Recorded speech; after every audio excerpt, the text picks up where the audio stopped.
Hi everyone, my name is Sangeet and the person there, that is me without facial hair and minus two double chins.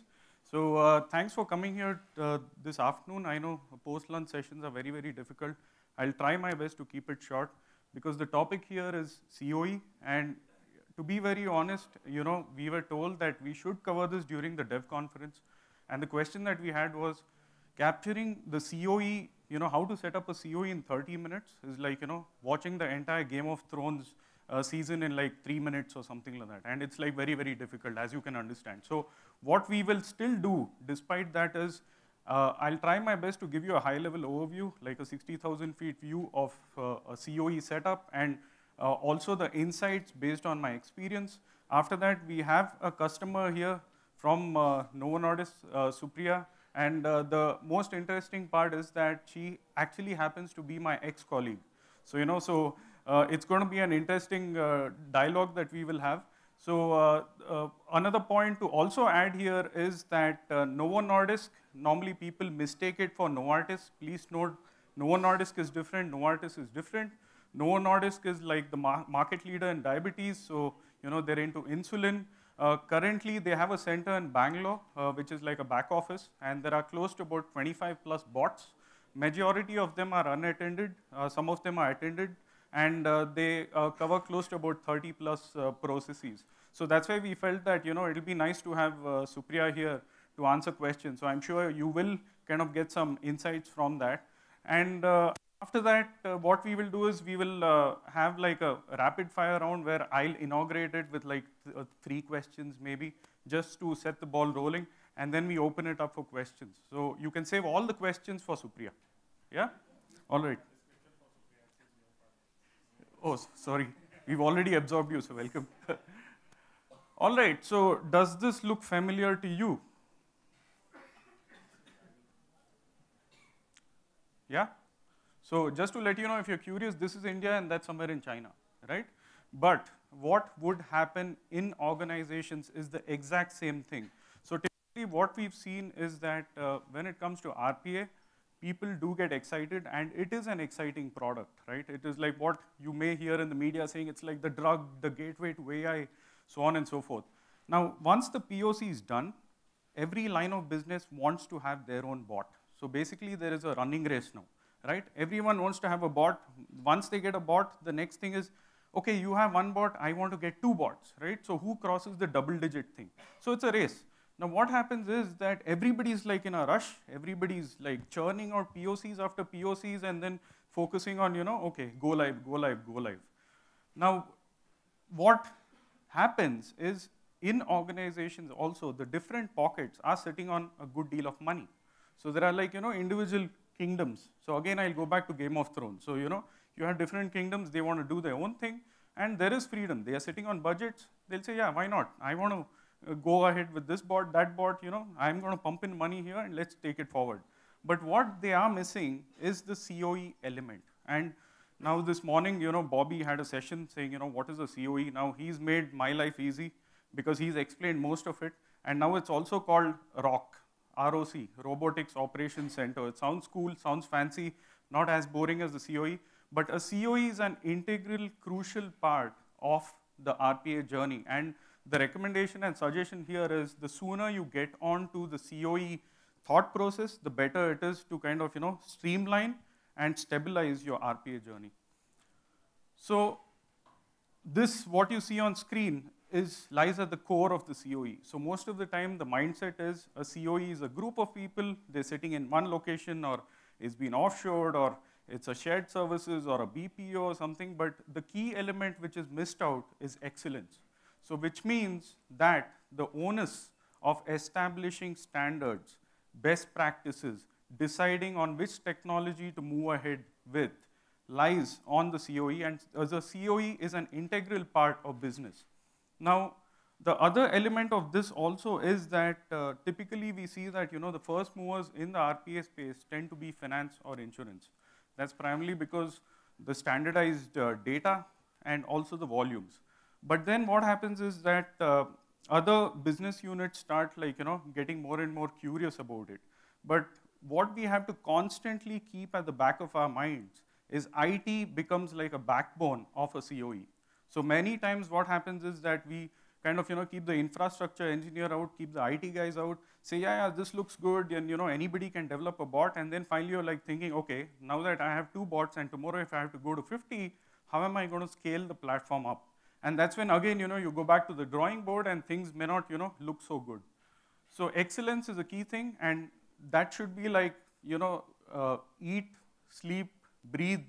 It should be excellence. So the COE should be setting the mandate and the standards in the RPA space.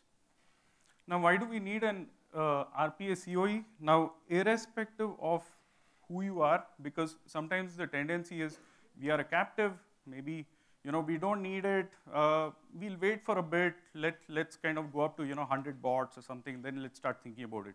Or the other thing is, no, but this is being taken care by a third-party vendor, so why should we worry about it? Because that's not a headache. But whatever said and done, it is important to focus on the COE and establishment of a COE, because it's like at the center of everything.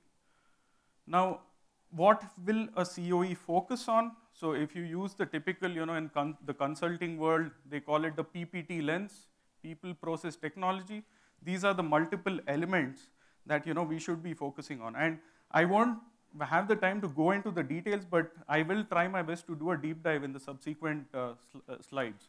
So as I said earlier, there's no one size fits all. Now what basically I mean by saying this is that first and foremost, when anyone talks about RPA in a given organization, it purely boils down to the vision and strategy of RPA. So have you figured out what exactly you're going to do? So a framework or a model that you can all constantly keep thinking about, if you look at an end-to-end RPA cycle, is you have an assessment phase, you have a development phase, and you have deployment or post-deployment. Now the question is, are you going to do the end-to-end RPA lifecycle, or are you going to do assessment, development, and leave the deployment to a third party? Or vice versa, will a third party do the assessment and development, but you retain, or the organization retains the deployment part? So it actually depends on what exactly you want to do, and that also depends the kind of services that you come up with. Now centralized is, I would say, the first step to setting up a COE, because it normally germinates in finance. Then, finance says we can have our own COE. Then there's a tug of war, across the organization, especially with IT saying, no, it should be anchored with us. No, you should anchor it. It goes all over the place. But the fact is, the COE needs an anchor first. So wherever it is in the organization, it needs an anchor. But IT will definitely play a major role in this. Eventually, once start scaling in terms of the number of robots, what you would gradually start kind of shifting towards is a hybrid model. So at least what we've observed is that typically what happens in the RPA space, like the epicenter happens to be like the back offices in Bangalore. So you would see it kind of germinating in Bangalore, the COE team. But then you would have colleagues slowly mushrooming up across the world, or even in other business units. So that's what we mean by the hybrid system. And then comes the federated. I know federated is a very strong word. The other way to look at it is, it's a decentralized approach. Now, this looks good. I'm not saying that this is wrong. Each of these models comes with their own pros and cons, but this typically you would observe in a huge conglomerate. So, a massive enterprise which has different verticals, and they say, hey, you know what, we need to, initiate RPA. So, but even then, the biggest challenge over there would be who determines the standard or the best practice. So that is something that they would still need to work on. Coming to the delivery models, so going back to what I just spoke about, the vision and the strategy. So one delivery model is the end-to-end RPA service. So tomorrow, the RPA COE would be responsible for assessment, development, deployment activities, plus the technology itself, in terms of the platform. Next could be just the platform where, the assessment, development, the so-called consulting activities are done separately, but the COE is responsible just for the infrastructure.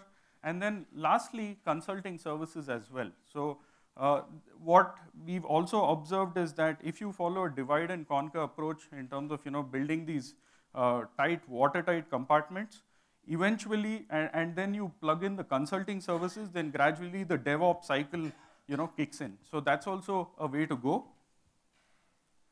Then comes the COE roles. So this is like very interesting. Just to let you know, my journey with RPA started, I would say, in late 2016. And at that point in time, the entire industry was evolving. And to be honest, I didn't have my own job description. So I Googled it. I saw that some of the big companies are hiring. So I said, okay, maybe I can borrow some elements from this job description, that job description. And then my boss asked me, so what's your designation going to be? And it was very interesting because, to be honest, I'm not from a technical background. So I'm more from a business background. So the joke was that I can come up with the job description where I am the CEO of the COE. And that sounded very, very fancy, right? So I was like really thrilled. But then, jokes apart, I had to put my own job description together. Today, where we stand, if I kind of have to look back and see how far we progressed, life is much, much better. Now, all of us are smarter as a group, whether it's vendors, third-party providers, consultants, all of us have learned and reached this stage together as partners. So now, we have this clarity, right? So we have these multiple roles that you see here. And if I'm a business person, when I look at this, the first thing that kind of occurs to me is, do I need to ramp up one shot and get all these people on board to set up my COE? No, not necessary. Key thing I would say is, but you would, when you start off your journey, you would need an RPA infrastructure engineer, because if you don't have a platform, tomorrow who's there to kind of fix all those nitty-gritties? You can't pull the developer because the developer is there for a purpose. The developer's JD is different. But we need to kind of consider all these roles and kind of plan for it and gradually focus on the ramp up. One is the business need, the other thing is the career path as well. So tomorrow, if you're a developer, either you can say, I'm going to be a developer for the next 20 years and I'm going to be happy, or tomorrow say that, hey, you know what, I want to become a solution architect. Hey, I want to become the CEO, right? So whatever, but you still need to kind of figure out where does this fit in terms of your career path. And every step of the way, as you can see, most of them at least, you are covered already by UiPath. And our academy is constantly kind of reviewing the syllabus which is there. And this is something where we have your back covered. But please do consider these roles and kind of plan for it. Now coming to the bird's eye view of the key building blocks, the first one is pipeline management. So our good friends just covered it. Now, why do you need pipeline management? Of course, when you're making such a huge investment and building a COE, tomorrow you expect people to be utilized and occupied. That's a very operational way to look at it. But also what is important is to understand what is the diversity in terms of the scope and scale of processes that are getting automated within your organization. The benefit of that also is that you can actually take a step back and say, hey, you know what?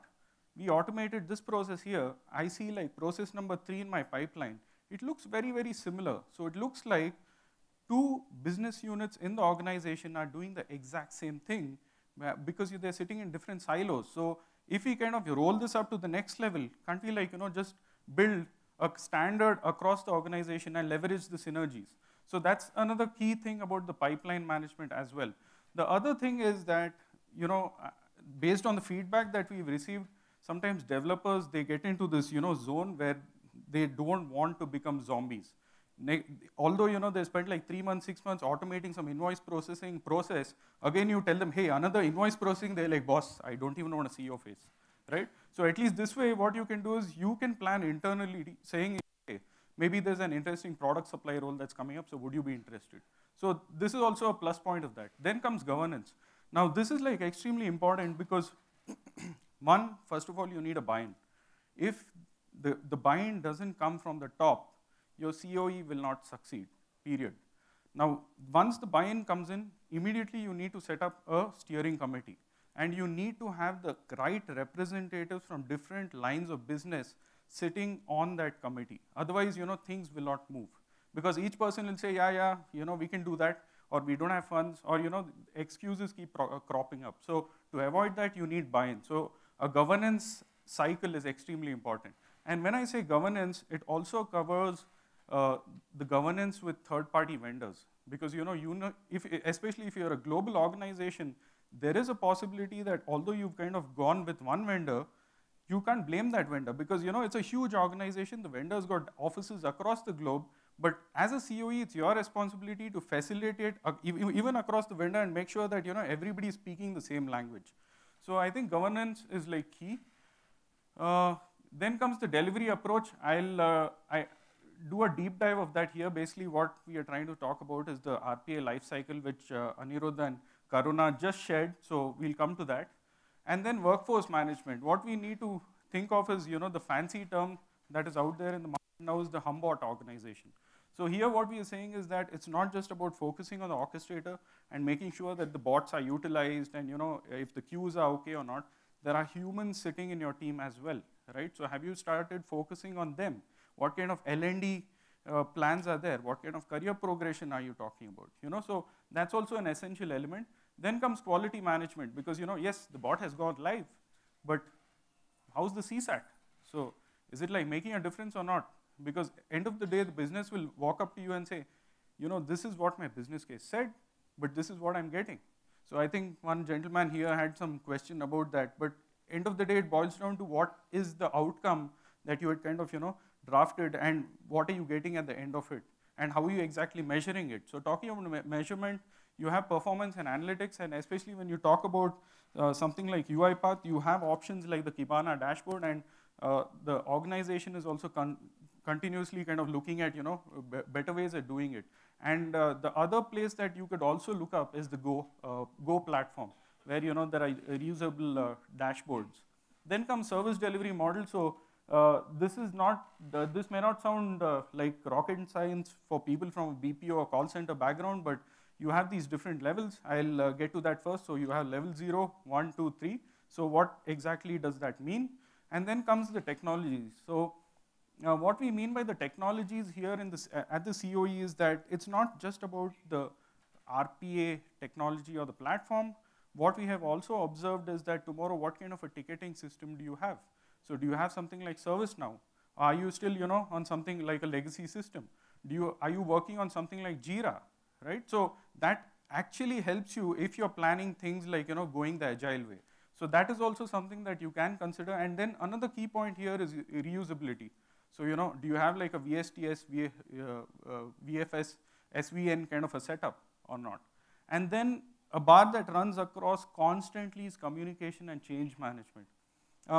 Here, another point I'd like to highlight is when we talk about change management, we are not talking about change release management. That's like totally different. That comes post-deployment. But this is basically about communicating constantly across the organization, and so that everybody is on board with RPA, and the good story keeps snowballing into better things. We'll do a quick deep dive of the delivery approach. So we just covered the business steps. Again, I will not emphasize too much because I think Anirudh and Karuna did a fantastic job. Coming to technical steps, these are the steps that we normally go through. So what you can see here is that between the user stories, that's where you have the PDD, the development, that's where you have the SDD, and normally from a practical standpoint, there is an overlap between the business analyst and the developer, if these are like two different people doing it. And then comes your testing. So what I'll do is I'll quickly zoom into the development and testing because we have like a few best practices or pointers to share. You can also look at this as a checklist tomorrow for each of these phases. So one, the environment setup. So do we have, what kind of environment should we have? So sometimes, if you're talking about SABOX, if you're talking about good clinical or good manufacturing practices, which is also known as GXP, there is a mandate that you need to have 3 environments. So you will have a dev test, you have a validation, and then you have your prod. So the validation should be as identical as possible to the prod, right? Otherwise, can you actually skip one of these environments if it's not like a super critical process? So that's something that we can consider. Robot authentication, there are multiple things like generic account, multiple accounts, all that. But then a key consideration here would be the system that the bot is accessing. How does it look at it? Is it like a user? So what are the license implication with respect to this? And that's also a critical thing that you need to factor in. Then comes storing credentials. So what we recommend is to store credentials using Orchestrator. If you forget or if you're not able to do that, then it's the Windows Credential Manager. Then now we have the capability to integrate with CyberArk as well. Then comes the developer collaboration. This is again, TFS and VSTS to kind of collaborate with developers on the fly. And then comes the reusable components. Here again, I would keep emphasizing on Go. So please do, check it out. Also, if you have any contributions, anything to share, please do that. Then comes the naming strategy. The naming strategy, I think this is a difficult thing for us, especially Indians, because when it comes to naming our children also, it's like a very, very difficult thing to do, right? You ask everybody and find out what is the right name, is it auspicious or not, all those things. I think even the bot, it's something like that, but it's a very, very straightforward thing. By looking at the name of the bot, can you figure out, what is the series number? Is there can you figure out which business it pertains to? So you can kind of consider that, but when you also name the bot, please be aware that some systems have a character limitation. So, if you come up with a long name, so maybe the bot cannot log in or it won't even create the user account. Then comes automation standards. Here what we basically mean is that it's better we follow the RE framework. So tomorrow if you have like a code review checklist, the RE framework is the way to go, and that's recommended by us as well. Now coming to testing best practices, what we basically mean here is that the way to look at this is that we are as strong as our weakest link, so to speak, because once you do the unit testing, after that, using the modular thought process, you need to do a functional testing, but the question is who's also, checking it, right? And then you have the final UAT. Now here, what is also critical is that what we've observed is sometimes the business is in a rush to put their bot in production. So what they will do is, the test case that is shared with them, they just approve. And finally, when it goes live, then the bot is not working, then whose fault is it? Is it the developer's fault? Is it like the SME's fault? So then there's a huge tug of war. So it's better, we have this covered properly.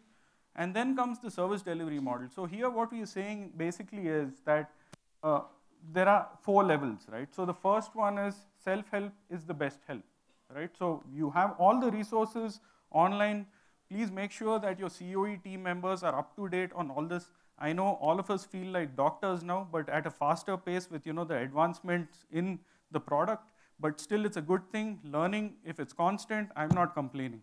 So that is level 0. Level 1 is what we have observed is, let's say you have like an RPA supervisor or a bot controller or a bot manager who's looking at the orchestrator, and if there are errors, this person does like a manual run, a dry run to see what kind of error pops up. If this person is not able to resolve it, then this person goes to level 2, which would be the more experienced hands-on RPA developer in the team. Now, if the RPA developer is also not able to do anything, then UiPath comes in. Now, please don't get us wrong. We are not trying to reduce our workload by saying, no, you kind of deal with your own problems. That's not the idea. It's basically UiPath is trying to teach you how to fish. So once you figure things out, once you get that exposure, once you do it yourself, you'll be able to learn. But we are always going to be there to support you. So please don't get us wrong. The idea is that you learn. If you're not able to fix it on your own, we are there to help you. Now, let's welcome Supriya on stage. Hi, Supriya. Hi. Thanks, Sangeet. Yeah, nice to be here. Thank you. So we start the rapid fire round now. So I'm going to initiate the rapid fire round with 3 questions. If any of you watch Coffee with Karan, there are like, coffee shots which are given. So it's not as fancy as that, but we'll get you something else outside. Am I getting the hamper at least? Or yeah, it should be there. You've got it, right? Yeah, so it's taken care, don't worry. All right, so Supriya, now based on your experience and what you've observed, and even the slides that we've gone through, and if we take Novo Nordisk as an example, especially since it's one of the front runners in the pharma space, what is the structure of the COE in Novo Nordisk currently? Yeah, so I think as you showed in one of your slides, what we have gone is with the hybrid model. So we don't have a centralized or a decentralized structure. It's purely hybrid. And why I say hybrid is that there are kind of 3 to 5 functions that we focus on. So one is at an organizational level, right? So how do you set up the organization? What is the mix of internal versus externals that you have? Are you getting in vendors, or are you going to hire developers internally? The second is governance, which you also pointed out. For us, it was getting in the exec management getting their buy-in, and also all the lines of businesses, be it finance, manufacturing, R&D, getting them all into the governance structure. The third part of it is on the process itself. So selecting the processes, are they automatable? Are they a good candidate for RPA, or should we just do some lean project on them? And the last one, which we also looked into at a high level, is operation and maintenance. So the minute you have your bots up and running and they are live, operation and maintenance is equally important. So the COE that we have set up basically looks at organization, governance, and operation and maintenance. What we have decentralized is the process part of it. So our lines of businesses or business units sitting across the globe, we have bots from China to Brazil to Denmark as of today. All the different lines of businesses are looking at what are their processes, because end of the day, us sitting here, we don't know the processes end to end, and we are not really able to judge, okay, does this need to be automated? Is it a good business case? The only value we bring in as the COE is looking at technical compatibility. Is it a Citrix-based automation? It may not work, right? Is it something which is a very standard process? We bring in the technical knowledge and compatibility, but the line of business is choosing the processes, and they are seeing the business case because they have the money, and they also are the ones looking for the returns. So we are a hybrid model. Yeah. Very interesting. Thanks for that. And based on your journey so far, what have been the learnings? Yeah. So multiple learnings. I think every day is a new learning, and especially also having the operation and maintenance organization here in Bangalore. Every day we have issues, incidents, systems are changing. SAP has a new release. What happens to the bot? GUI changes. But few key learnings, at least people perspective, I think what has become very important for us is to have a good mix of people in the organization or the COE, both from a technical perspective and process. So we have developers, we have the bot controllers, we have a bit of business consultants who have process knowledge. We also have the project managers. We have extended teams who have the infrastructure knowledge within the organization who are supporting us. They're not within the COE as of now. But that became kind of one of the biggest learning, because we started with a very small organization, as you also mentioned, just the line of business and a project manager, and we soon realized this was not enough. Learning from technology, platform is really key. We started running our bots on virtual servers, and then after running some 20-odd bots, we realized, especially being a 90-year-old company, we have legacy systems that have been running for more than 30, 40 years, and they are not compatible with our current platform, right? So what do you do in these scenarios? So it's been trial and error. So we started with VMs. We are also going into virtual desktops. We are seeing, is that a better fit? We're trying a mix of both. So we are experimenting as well. So technology point of view, I think your platform is very, very important, what you select. And from a process perspective, few learnings, I think, were licensing. We had no idea about, it's apart from UiPath licenses, right? You're running these bots on SAP, you're running these bots on Windows, Microsoft. They all come with their own licensing structure, and it varies from organization to organization. And when we reached out to a lot of different organizations, no one had the right answer. So we had to experiment, we had to talk to the vendors, we had to get to know what would it impact, how would it cost. So those were some of the key learnings, I would say, from like people, process, and also the technology perspective. Yeah. Interesting. So we've got the structure, we've got the learnings. Now that you're here on the dais, so what would you call as, based on your experience and what you observed, are the best practices? So I wouldn't call them best practices, but this is more from our experience that has really helped us. First and foremost is code review. As I mentioned, it's the different lines of businesses choosing their process, and we also have different parts of the world doing the development. But all of these codes go into production in our platform, and then it is us operating and maintaining it here. So to be very brutal here, it is crap in, crap out. So it's very, very important to do a good code review. And we have also done it in a way where at one point we had UiPath come in and do our code review, because there were some bots which were running amazingly, no incidents, and there was 1 or 2 bots which had 100 incidents in a year. So how do you manage this? So for us, code review has helped, and it has also helped in robustness of the bot. The second, on team perspective, I think learning and development is extremely important. Technology is continuously changing. UiPath is continuously coming up with new features. And it's the team that helps us kind of understand what is good for different processes. So to engage the team, the developers, in what is the latest technology, what's out there from UiPath perspective, or even from internally, what are the other tools for reporting we can use. I think that's been, it's really good to have from a learning perspective.